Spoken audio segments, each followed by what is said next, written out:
दोस्तों Sunstar astro learning academy से गुरमीत सिंह आपका अपने यूट्यूब चैनल में स्वागत करता हूं, अभिनंदन करता हूं। दोस्तों मून फर्स्ट हाउस में क्या रिजल्ट देगा, आज उस पर चर्चा करेंगे हम। इस चर्चा को आगे बढ़ाने से पहले मैं आपसे रिक्वेस्ट करता हूं, मेरे चैनल को जिन्होंने सब्सक्राइब नहीं किया सब्सक्राइब कीजिए, पर्सनलाइज बटन दबाइए, मेरी इस पोस्ट को शेयर एंड वीडियो को शेयर एंड सब्सक्राइब शेयर कीजिए ज़रूर लोग दोस्तों के साथ। दोस्तों फर्स्ट हाउस में मून की बात कर रहे थे हम। Moon is the fastest planet in the universe. तो जब ये फर्स्ट हाउस में होता है तो ऐसे व्यक्ति के विचार बहुत तेजी से बदलते हैं, उसी तरह से उसके इमोशंस भी बहुत तेजी से बदलते हैं। ऐसा व्यक्ति किसी भी क्षण हंस देगा, किसी भी क्षण रो देगा। सो ऐसे व्यक्ति को इमोशनली डील करना आसान नहीं होता, क्योंकि लोग बहुत इमोशनल होते हैं। पर साथ के साथ चूंकि ये मून एक इमोशनल प्लैनेट है तो क्रिएटिविटी को भी दिखाता है। तो ऐसे व्यक्ति बहुत क्रिएटिव होते हैं, बहुत फैशनेबल होते हैं। अगर कहीं वीनस का साथ मिल जाए, फैशन की दुनिया में बहुत नाम कमाते हैं ऐसे लोग। पर बहुत मूडी होते हैं, मूड स्विंग्स इनके बहुत जल्दी बदलते रहते हैं। दोस्तों चूंकि मून मदर को रिप्रेजेंट करता है तो जनरली फर्स्ट हाउस खुद का होता है, तो ऐसा व्यक्ति अपनी माँ से बहुत क्लोज रिलेशनशिप में रहता है। वो माँ उसके बहुत दिल के करीब रहती है। दूसरी बात, by heart they are romantic और वेरी पीसफुल पीपल, क्योंकि मून और वीनस इनको लड़ाई झगड़े से कोई लेना देना नहीं है। They are very particular in this मतलब एक्शन की ये लोग कभी भी जल्दबाजी में लड़ाई नहीं करते, साइड पे रहते हैं। जहाँ लड़ाई धड़ाई होती है वो जाना भी पसंद नहीं करते। प्यार और इमोशन का प्लेनेट है, इसलिए जहाँ प्यार और इमोशन दिखेंगे ये लोग वहीं चले जाते हैं। तो जनरली रोमांटिक जगत में इन दोनों प्लेनेट का बहुत बड़ा रोल होता है। तो मून का जब कैरियर की वाइज बात करते हैं तो ये पानी को रिप्रेजेंट करता है। तो पानी के व्यापार से, पानी से जुड़े हुए व्यापार से ये बहुत आप क्लोज देखोगे इन लोगों को।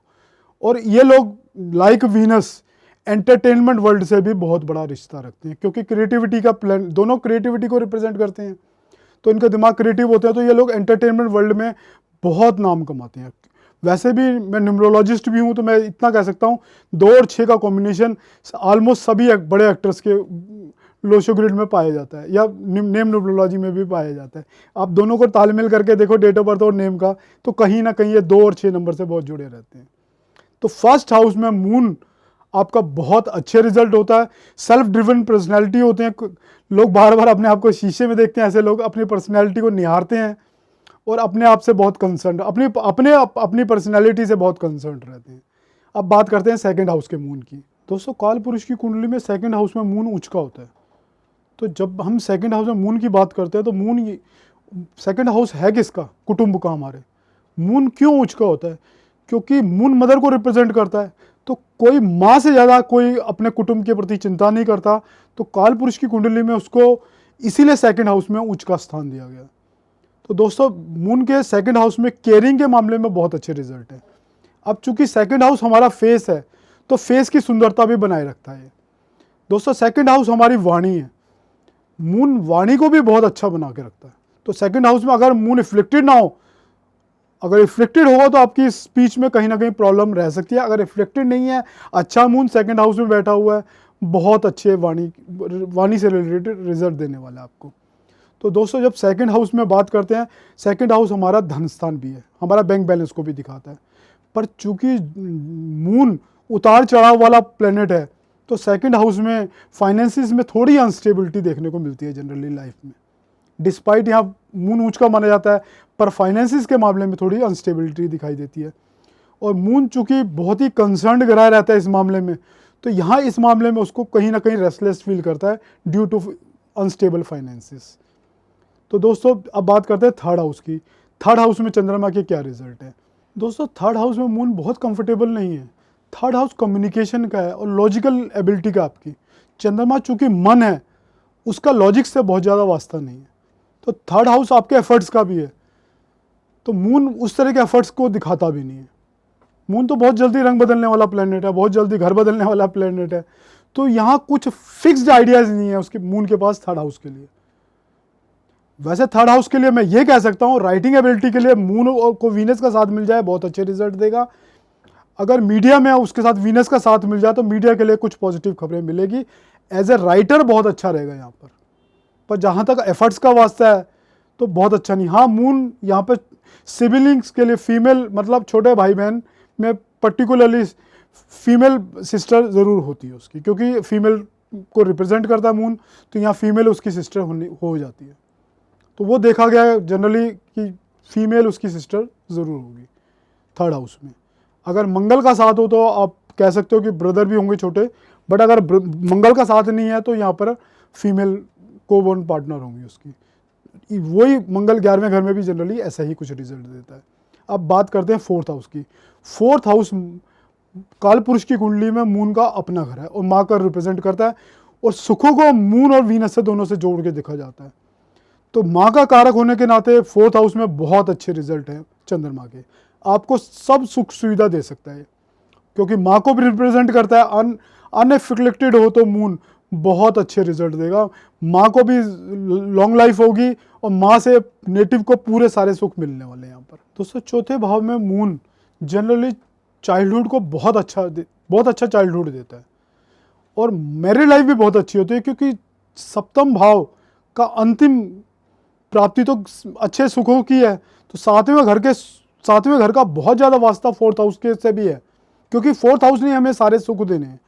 तो जब हमें बात करते हैं अपने सप्तम में अपने मैरिड लाइफ की, उसका भी सुखों से कहीं ना कहीं कंसर्न है। अगर फोर्थ हाउस कहीं फ्लिक्टेड है तो सातवें घर के सुखों में 100% कमी आना लाजमी है, आती है।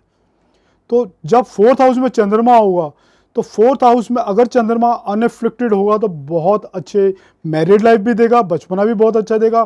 फोर्थ हाउस आपकी अर्ली एजुकेशन का भी है, बहुत अच्छी एजुकेशन देगा, आपको सारे व्हीकल देगा, अच्छा घर देगा, केयरिंग माँ देगा, केयरिंग सिबलिंग देगा। तो दोस्तों हर तरफ से गुणगान ही है। चतुर्थ भाव में मून का बहुत गुणगान किया गया है क्लासिक्स बुक्स में। अब बात करते हैं हम पंचम के चंद्रमा की। दोस्तों फिफ्थ हाउस में हम चंद्रमा के रिजल्ट की बात कर रहे थे। फिफ्थ हाउस में रिजल्ट से पहले समझते हैं कि फिफ्थ हाउस का काल पुरुष की कुंडली में सूर्य मालिक बनता है, और स्थिर कारकों में देखा जाए तो जुपिटर फिफ्थ हाउस का कारक है। दोनों ही चंद्रमा के दोस्त हैं, तो चंद्रमा यहाँ बहुत ही कंफर्टेबल पोजीशन में बैठता है, ठीक है ना। अब बात करते हैं फिफ्थ हाउस है क्या। फिफ्थ हाउस आपकी क्रिएटिविटी का है, आपकी सोच का है। तो चंद्रमा का क्रिएटिविटी का प्लेनेट है, और जब चंद्रमा की अब सोच की बात करते हैं तो क्रिएटिव सोच होती है ऐसे व्यक्ति की। एंटरटेनमेंट वर्ल्ड में, फिल्म इंडस्ट्री में, मीडिया, क्योंकि फिफ्थ हाउस मीडिया का भी है, बहुत बड़ी सफलता दिला सकता है। यहाँ बैठा चंद्रमा नेम एंड फेम बहुत बड़ा दिला देता है। तो यहाँ चंद्रमा के रिजल्ट बहुत अच्छे माने जाते हैं। अब चूंकि फीमेल प्लैनेट है और संतान का घर है, तो आपकी संतान फीमेल हो सकती है, ये बात भी क्लियर है। तो दोस्तों यहाँ चंद्रमा फिफ्थ हाउस में बहुत अच्छे रिजल्ट देने वाला है, जिसका भी चंद्रमा, हाँ एक शर्त है, अनरिफ्लेक्टेड होना चाहिए चंद्रमा। अगर राहु या शनि जैसे ग्रहों के साथ फंसा हुआ है फिफ्थ हाउस में चंद्रमा, अच्छे रिजल्ट की उम्मीद मत करना, बल्कि रिजल्ट बहुत ही उल्टी साइड पे जाने वाले हैं। तो ऐसे व्यक्ति के डिसीजन है ना, अगर इफ्लिक्टेड चंद्रमा है तो ऐसे व्यक्ति के डिसीजन बहुत ही फ्लक्चुएटिंग होते हैं, और अपने decision making, poor decision making के कारण वो लाइफ में बहुत धोखा खाता है और लाइफ में बहुत सफ़र करता है। तो चूंकि चंद्रमा आपका मन है तो उसका मजबूत होना, और सूर्य क्योंकि आपका सोल है उसका मजबूत होना बहुत ज़रूरी है। चंद्रमा के रिजल्ट यहाँ पर सूर्य और जुपिटर पे भी डिपेंड करते हैं, क्योंकि जुपिटर उसका फिक्स स्थिर कारक है, और कालपुरुष की कुंडली में सूर्य यहाँ फिफ्थ हाउस का लॉर्ड बनता है। अगर ये दोनों भी वेल प्लेस्ड हैं तो चंद्रमा के रिजल्ट बेहतरीन आने वाले हैं। अब बात करते हैं जो चंद्रमा के सिक्स्थ हाउस के रिजल्ट की। दोस्तों छठा घर चंद्रमा की कोई मनपसंदी जगह नहीं है। जैसे मैंने पहले वीनस के लिए भी बोला था, सिक्स्थ हाउस ना तो वीनस के लिए बहुत अच्छी जगह है, ना चंद्रमा के लिए अच्छी जगह है, क्योंकि दोनों सुख से जुड़े हुए ग्रह हैं। छठा घर क्या है? हमारा रोग, ऋण, शत्रु। तो छठे घर में जब चंद्रमा आता है कोई ना कोई डिसीज लाएगा। अब क्या डिसीज लाएगा? चंद्रमा चतुर्थ भाव में आपकी चेस्ट को, आपके लंग्स को और आपके इमोशंस को कंट्रोल करता है। तो कहीं ना कहीं आपके इमोशंस इम्बैलेंसेस हो जाएंगे, आपको चेस्ट और लंग्स की प्रॉब्लम्स आ जाएगी। ब्लड को भी रिप्रेजेंट करता है, ब्लड की प्रॉब्लम हो जाएगी। मदर को रिप्रेजेंट करता है, तो आपके पास मदरली रिलेशनशिप में कहीं ना कहीं ट्रबल का संकेत है। ये छठे घर का चंद्रमा, छठे घर का चंद्रमा आपको डिप्रेशन में ले जाएगा। छठे का घर का चंद्रमा आप पे डेट यानी कर्जा चढ़ा देगा। छठे घर का चंद्रमा आपको मल्टीपल डिसीज में फंसा देगा। तो not a ideal place for चंद्रमा का छठे घर में कोई अच्छा रिजल्ट जनरली नहीं बोला गया। अब कैसे रिजल्ट अच्छा आ सकता है वो मैं आपको समझाता हूँ। अगर कोई सॉफ्ट प्लैनेट लाइक जुपिटर और वीनस यहाँ पर चंद्रमा का साथ है तो यहाँ पे ये हो सकता है चंद्रमा को यहाँ हेल्प मिल जाएगी, क्योंकि जुपिटर यहाँ पे छठे घर में गजकेसरी योग का निर्माण करेगा, तो कहीं ना कहीं ये हो सकता है आपके फाइनेंसेस इंप्रूव हो जाए यहाँ पर। तो कहीं वो चंद्रमा, जुपिटर चूंकि विजडम है तो मुसीबतों से निकालने में चंद्रमा की मदद करेगा। अब वीनस चूंकि सुख है तो कहीं ना कहीं ट्रबल में भी चंद्रमा को कोई ना कोई सुख वीनस की वजह से मिलता रहेगा। डिस्पाइट की आइडियल जगह नहीं थी फिर भी चंद्रमा के रिजल्ट यहाँ कुछ बेटर हो सकते हैं, वो कुंडली पे डिपेंड करता है। अब बात करते हैं सप्तम चंद्रमा की। दोस्तों सातवें घर में चंद्रमा की बात कर रहे थे हम। सातवां घर में चंद्रमा अगर स्ट्रांग होकर बैठा हुआ है, दोनों बातें करूँगा, स्ट्रांग और वीक दोनों तरफ से केस लेंगे। स्ट्रांग होकर बैठा हुआ है तो आपकी मैरिज और इमोशनल स्टेबिलिटी बहुत अच्छी रहने वाली है, क्योंकि आपको केयरिंग वाइफ मिलने वाली है और आपको केयरिंग पार्टनर मिलने वाला है, क्योंकि ये जॉइंट वेंचर का भी घर है।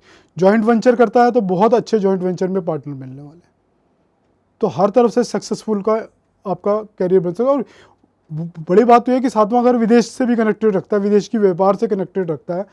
तो सातवें घर का चंद्रमा आपको विदेशों में अपनी इस्टेब्लिशमेंट को बढ़ाने के भी अच्छे संकेत देता है। बहुत अच्छे विदेशों में भी ऐसा व्यक्ति जा सकता है और बहुत अच्छे सक्सेसफुल होकर वहाँ से पैसा कमा के ला सकता है, क्योंकि फॉरेन से इन्फ्लोज भी बहुत स्ट्रॉन्ग आते हैं जब सप्तम का चंद्रमा बहुत अच्छी पोजीशन में हो।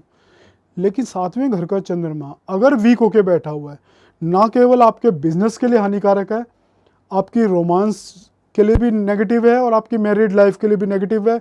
पार्टनरशिप में बिजनेस करोगे या जॉइंट वेंचर्स में बिजनेस करोगे परेशानी करेगा, स्पेशली अगर यहाँ पर शनि और राहु जैसे ग्रह की परछाई चंद्रमा पे पड़ रही है। अगर चंद्रमा की कोई भी एसोसिएशन इन दोनों प्लैनेट से होती है या फिर सूर्य के साथ, आप ये देखो ना, अस्त चंद्रमा बैठा हुआ है सप्तम भाव में, तो भी रिजल्ट बहुत अच्छे नहीं मिलने वाले। तो हमें सातवें घर से चंद्रमा से अच्छे रिजल्ट की तभी उम्मीद करनी चाहिए जब पावरफुल चंद्रमा सातवें घर में बैठा हुआ। अगर पावरफुल कंडीशन में बैठा हुआ तो बहुत अच्छे रिजल्ट देगा। चूँकि सातवां घर पक्का घर वीनस का माना जाता है कालपुरुष की कुंडली में। वीनस एक सॉफ्ट प्लेनेट है, अगेन एक सॉफ्ट प्लेनेट वहाँ एंटर किया है। तो मैरिज एक ऐसा इंस्टीट्यूशन है जहाँ सॉफ्ट प्लेनेट बहुत अच्छे रिजल्ट देते हैं। यहाँ मेलेफिक प्लेनेट बहुत अच्छे रिजल्ट नहीं देते। मेलेफिक प्लेनेट छठे घर में बहुत अच्छे रिजल्ट देते हैं, छठे घर में फायरी प्लेनेट बहुत अच्छे रिजल्ट देते हैं। फायरी प्लेनेट सातवें घर में भी बहुत अच्छे रिजल्ट नहीं देते, क्योंकि फायर का मैरिड लाइफ से कोई संबंध नहीं है, संबंध है तो नेगेटिव का ही है। तो दोस्तों अगर अच्छा चंद्रमा होगा सप्तम में, बहुत अच्छे रिजल्ट मिलने वाले। अब बात करते हैं आठवें चंद्रमा की। दोस्तों आठवें घर में चंद्रमा की बात करते हैं। कालपुरुष की कुंडली में आठवें घर में चंद्रमा नीच का होता है। ये हालांकि उसके दोस्त का घर है मार्स का कालपुरुष की कुंडली में, लेकिन at the same time 8th house का कारक शनि उसका दुश्मन है। तो यहाँ पर बहुत अच्छे रिजल्ट नहीं है, क्योंकि चंद्रमा और वीनस ये सुखों से एसोसिएटेड ग्रह हैं, इनका अष्टम भाव में बहुत बड़ा स्कोप कुछ भी नहीं है। बहुत कई जगह तो बहुत ही नेगेटिव रिजल्ट गए हैं, पर यह है कि आउट ऑफ, आप ये कह सकते हो कि कुछ अकल्ट के वर्ल्ड में चंद्रमा अच्छे रिजल्ट दे सकता है। और आठवां घर रिसर्च का है, तो इसकी क्रिएटिव सोच कुछ रिसर्च के काम में कुछ आपकी हेल्प कर सकती है। 8th हाउस के लोग, चंद्रमा के लोग जनरली माइंड ट्रेनर अच्छे होते हैं, तो वहाँ माइंड ट्रेनिंग में भी इनका कुछ ना कुछ कंट्रीब्यूशन रह सकता है। अदरवाइज चंद्रमा का आठवें घर में बहुत अच्छा रोल नहीं है। दोस्तों 8th हाउस का चंद्रमा ये हो सकता है कि डिटेक्टिव एजेंसी जैसे रोल में आप काम कर सकते हो, वहाँ कुछ सफलता दिला सकता है। वैसे फ्यूनरल वगैरह के काम में भी ये 8th हाउस के चंद्रमा के लोग लग जाते हैं, क्योंकि यहाँ चंद्रमा वैसे भी नेगेटिव होता है, तो नेगेटिव कुछ कामों में चंद्रमा आपको डाल सकता है। तो कुछ ना कुछ, और अकल्ट की तंत्र मंत्र की विद्याओं में भी चंद्रमा का कुछ कंट्रीब्यूशन 8th हाउस में आ सकता है। अब बात करते हैं आपसे 9th हाउस के चंद्रमा की। दोस्तों 9th हाउस हमारा लक का घर है। यहाँ चंद्रमा का बहुत अच्छा रोल हो सकता है अगर चंद्रमा अनएफेक्टेड हो। जनरली अनएफेक्टेड चंद्रमा यहाँ पर आपको दूर दराज विदेश की यात्राएं करवा देता है। अब चूंकि 9th हाउस कालपुरुष की कुंडली में जुपिटर का घर है, नॉलेज और विजडम का घर है, तो यहाँ चंद्रमा नॉलेज और विजडम से जुड़ता है, हायर एजुकेशन से जुड़ता है, और बहुत ज़्यादा ट्रैवलिंग, 9th हाउस का चंद्रमा बहुत ट्रैवलिंग करा देता है। व्यक्ति की ज़िंदगी में, मतलब उसका एक पैर कहीं ना कहीं विदेश में या जहाज में रहता है और बहुत यात्राएं ऐसे व्यक्ति को करनी पड़ती हैं। स्पिरिचुअलिज्म प्रोग्रेस के लिए भी बहुत अच्छा है, क्योंकि जुपिटर का पक्का घर है, जुपिटर उसका मित्र है।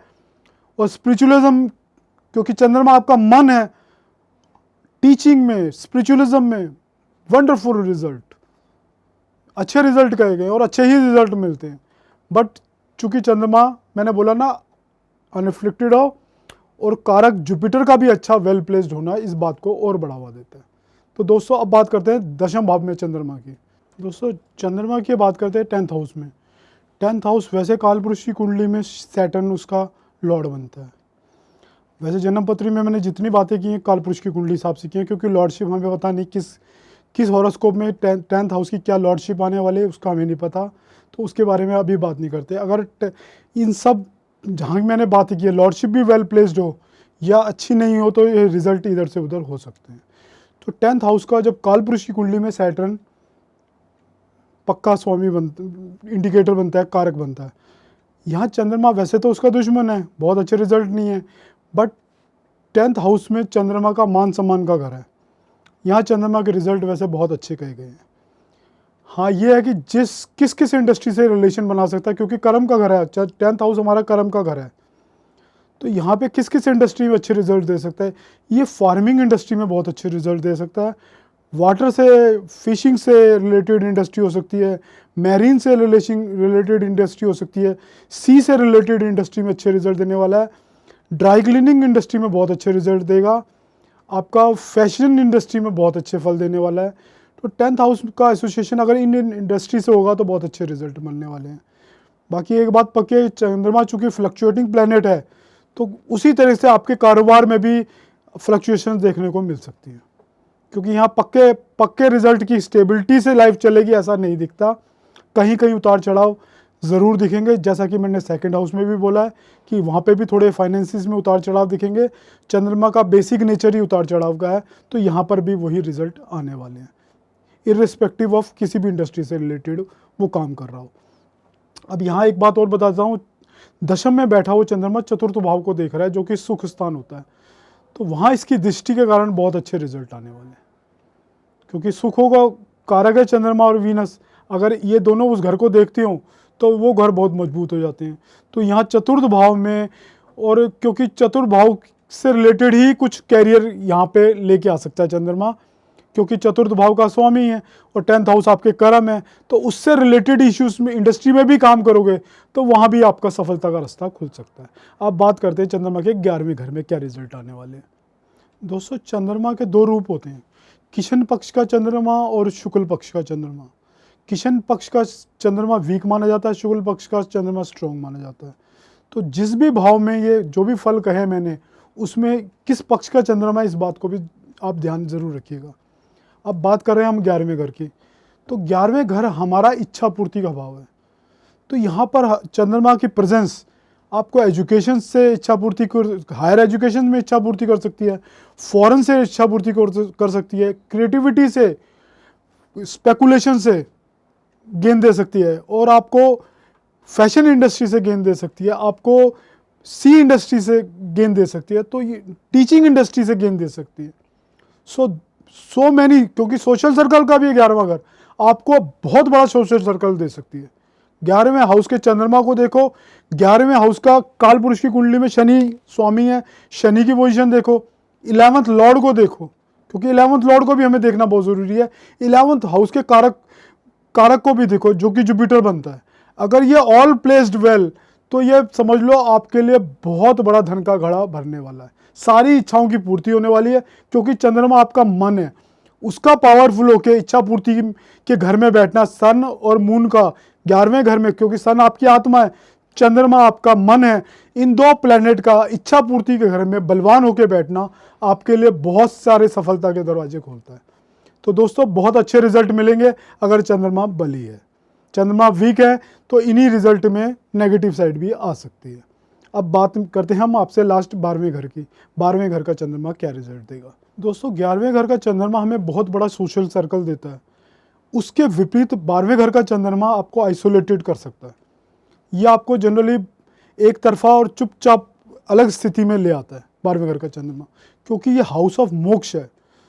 तो यहाँ पे चंद्रमा, अगर आप स्पिरिचुअल प्रोग्रेस करना चाहते हो और चंद्रमा आपका पॉजिटिव साइड से प्रोग्रेस में आपकी हेल्प कर रहा है, तो आप मोक्ष को अटेन कर लोगे। सूर्य और चंद्रमा का बहुत बड़ा रोल है इधर, अगर वो पावरफुल होके और पॉजिटिव टेरिटरी में आते हैं। चूंकि 12th हाउस का पक्का स्थिर कारक आपका सैटर्न है, वो चंद्रमा का दुश्मन है, सूर्य का भी दुश्मन है। बट 12th हाउस का जो कालपुरुष की कुंडली में स्वामी बनता है, वो बनता है आपका जुपिटर। और हर हॉरोस्कोप में 12th हाउस का लॉर्ड अलग बनता है। तो 12th हाउस का लॉर्ड, कारक और ये लॉर्डशिप, परमानेंट लॉर्डशिप जो कालपुरुष की कुंडली में जुपिटर की है, इन तीनों की स्थिति अच्छी होगी तो चंद्रमा आपको मोक्ष दिलाने में समर्थ हो सकता है। तो दोस्तों, आज हमने आपसे 1 से लेकर 12 भाव तक चंद्रमा के बारे में बात की। हाँ, एक बताना बात भूल गया, चंद्रमा 12वें घर में फॉरेन ट्रेवल ज़रूर देगा आपको। अगर अच्छा चंद्रमा होगा, फॉरेन में सफलता के दरवाजे भी खोलेगा। ठीक है दोस्तों, अगर मेरा वीडियो पसंद आया हो तो शेयर, लाइक एंड सब्सक्राइब ज़रूर कीजिएगा। मैं न्यूमरोलॉजी के, भृगुनंदी नाड़ी के, एस्ट्रोलॉजी के कोर्सेज़ कराता हूँ। और आपने कोई भी इंटरेस्टेड है, केपी के भी कोर्सेज़ कराता हूँ, कोई भी इंटरेस्टेड है तो यूट्यूब में मेरा फ़ोन नंबर दिया हुआ है, मुझसे कॉन्टैक्ट कर सकते हैं। धन्यवाद दोस्तों।